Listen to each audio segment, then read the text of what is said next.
Bienvenue, chers amis, à cet épisode de Iglesia ni Cristo and the Bible, édition française. Comme vous le savez déjà, chers téléspectateurs, l'Église du Christ continue à propager l'Évangile de manière intensive. Cette œuvre sainte est très importante pour nous tous et nous faisons tout notre possible pour que tous les gens entendent la prédication de la parole de Dieu.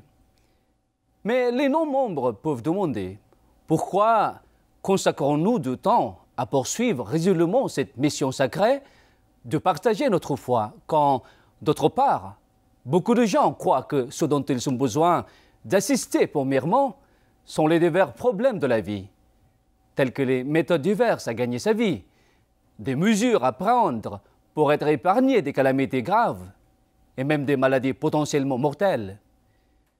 Tandis qu'il est vrai que les gens ont beaucoup de problèmes quand il s'agit de leur vie quotidienne, il y a un problème beaucoup plus grave de l'homme.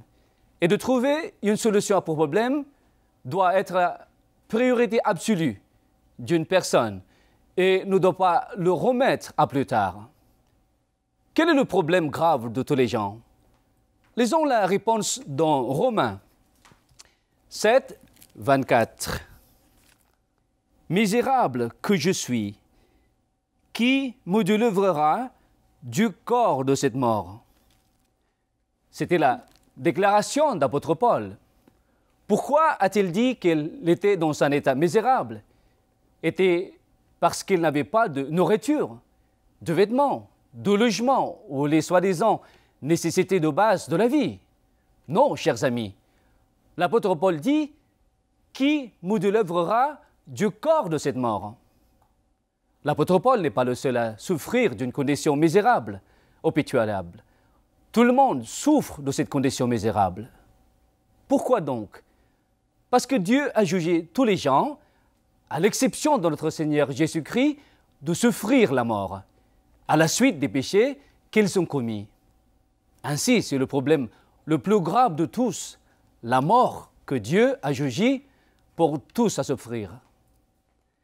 Mais est-ce que cela signifie que lorsqu'on cesse de respirer, on a résolu ce problème? Quelle mort est le problème le plus grave de l'homme? Nous allons lire la réponse ici dans Apocalypse 20, 14 et 15. Et la mort et le séjour des morts furent jetés dans l'étang de feu. C'est la seconde mort, l'étang de feu. Quiconque ne faut pas trouver écrit dans le livre de vie fut jeté dans l'étang de feu. La mort, qui est le problème le plus grave à laquelle on fait face, est la seconde mort dans l'étang de feu. Qu'est-ce qu'une personne éprouvera là-bas? Le châtiment éternel, la mort éternelle. Alors, quelle est la solution? La vie éternelle. Mais à qui sera donnée la vie éternelle? Aux gens dont les noms sont écrits dans le livre de vie. Qui sont-ils? À qui notre Seigneur Jésus-Christ donnera sûrement la vie éternelle? Nous allons lire la réponse de notre Seigneur Jésus-Christ ici dans Jean 10, 27 à 28. Mes brebis prêtent toujours attention toute particulière à ce que je leur dis.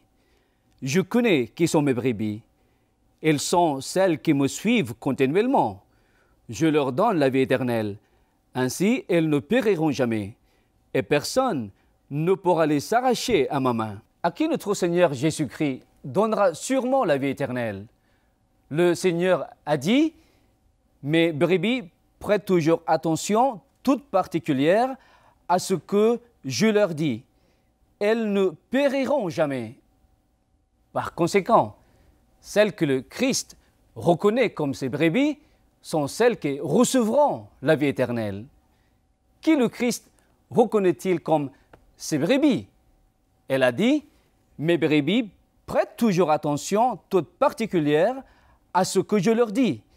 Elles sont celles qui me suivent continuellement. » Que devons-nous prendre note ici, chers amis? Elles ne sont pas seulement celles qui professent et revendiquent d'appartenir au Christ. Plutôt, ce sont les gens qui écoutent et suivent notre Seigneur Jésus-Christ. Ce sont eux que notre Seigneur Jésus reconnaît comme ses brebis. Quels sont ces gens qui ont suivi le Christ et sont par conséquent reconnus par lui comme ses brebis? Quel est le commandement de Christ qu'ils ont suivi? Nous avons lu plutôt Jean 10, 27 à 28. Cette fois, nous allons lire les versets 7 et 9. Voici l'enseignement de la Bible. Alors Jésus reprit, « En vérité, je vous le dis, je suis la porte de la bergerie. Je suis la porte. Toute personne qui vient dans la bergerie par moi sera sauvée. » Donc, ceux qui sont entrés par le Christ sont dans la bergerie.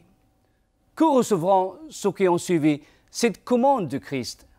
Notre Seigneur Jésus-Christ a dit qu'ils seront sauvés, ou en d'autres termes, ils recevront la vie éternelle. Donc, chers amis, nous avons maintenant besoin de savoir quel est le troupeau dans lequel les brebis sont entrées par la porte qui est le Christ. C'est la réponse de la Bible dans Actes 20, 28. Prenez donc garde à vous-même et à tout le troupeau, sur lequel le Saint-Esprit vous a établi évêque, pour paître l'Église du Christ, qu'elle s'est acquise par son sang. Quel est le troupeau dans lequel les brebis sont entrées par la porte qui est le Christ? Ce n'est autre que l'Église du Christ. Par conséquent, rejoindre l'Église du Christ est la solution à la seconde mort, le problème le plus grave auquel une personne fait face. Donc, l'Église du Christ est celle que le Christ sauvera, et ses membres sont ceux qui ont été promis de recevoir la vie éternelle. C'est la raison pour laquelle nous partageons cette vérité. Nous voulons que vous tous, chers téléspectateurs, veniez à la connaissance de cette vérité biblique. Il est très important que l'homme consacre du temps à rejoindre et à rester dans l'Église, qu'importe le nombre, peu importe à quel point les problèmes sont grands qu'il est occupé à faire face tous les jours. Mais pourquoi? Lorsqu'il s'agit du salut, est-ce qu'on devrait le remettre plus tard? Nous allons répondre à cela après une courte pause.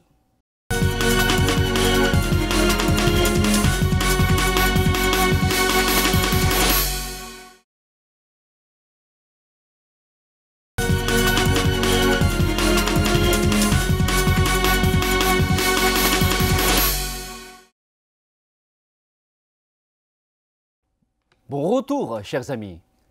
Notre question avant la pause était, lorsqu'il s'agit du salut, est-ce qu'on devrait le remettre à plus tard? C'est la réponse de l'apôtre Paul dans 12 Corinthiens 6, le verset est 2. En effet, il dit, « Au moment favorable, je t'ai exaucé. Le jour de salut, je t'ai secouru. Voici maintenant le moment favorable. Voici maintenant le jour du salut. » Personne ne devrait retarder le salut. Pourquoi donc? Parce que la Bible déclare clairement, maintenant le jour du salut. Pas demain, pas la semaine prochaine. Ce n'est pas ce que la Bible instruit que nous fassions. Personne ne devrait penser qu'ils vont simplement travailler pour le salut que lorsque toute chose dans leur vie est réglée, seulement quand ils sont aisés. Donc, malgré les nombreuses choses que nous sommes occupés et malgré les obstacles que nous pouvons rencontrer, personne ne devrait retarder ou repousser d'assister à ce qu'apportera le salut. Tout le monde doit y travailler maintenant. En effet, comment notre Seigneur Jésus-Christ souligne qu'on ne peut pas retarder l'élaboration de son salut? Écoutons ce que notre Sauveur a déclaré dans Luc 13, 23 à 24. Et quelqu'un lui a demandé, Seigneur, n'y a-t-il que peu de gens qui soient sauvés, secourus, délivrés des peines du jugement dernier, et faits héritiers de salut par le Christ? Et il leur a répondu, efforcez-vous d'entrer par la porte étroite, forcez-vous à travers elle, car je vous le dis, beaucoup chercheront à entrer et ne le pourront pas. Dans cette déclaration de notre Seigneur Jésus-Christ, nous pouvons sentir l'extrême importance de son ordre d'entrer par lui, comme la porte, afin d'être à l'intérieur du troupeau ou de l'Église du Christ. L'homme doit s'efforcer de le faire. Donc, chers amis, nous efforçons-nous d'exceller au travail pour plaire aux employeurs. Pour les jeunes, vous forcez-vous d'obtenir cette éducation, de sorte que vous puissiez avoir un bel avenir. Il n'y a rien de mal à cela. Mais il y a quelque chose que nous devons d'autant plus essayer d'obtenir dans la vie. Tout comme ce que dit notre Seigneur Jésus, efforcez-vous d'entrer par la porte étroite, forcez-vous à travers elle. De la part des apôtres, comment ont-ils montré qu'il ne faut pas retarder ou remettre à plus tard ce qu'apporte le salut? S'il vous plaît, écoutez ce que l'apôtre Paul a déclaré dans Philippiens 3, 14. Ainsi, je cours vers le but afin de gagner le prix, qui est l'appel de Dieu par le Christ, Jésus, pour la vie là-haut. Comment les apôtres ont montré qu'une personne ne devrait pas retarder ou remettre à plus tard ce qui lui apportait le salut? Avez-vous remarqué?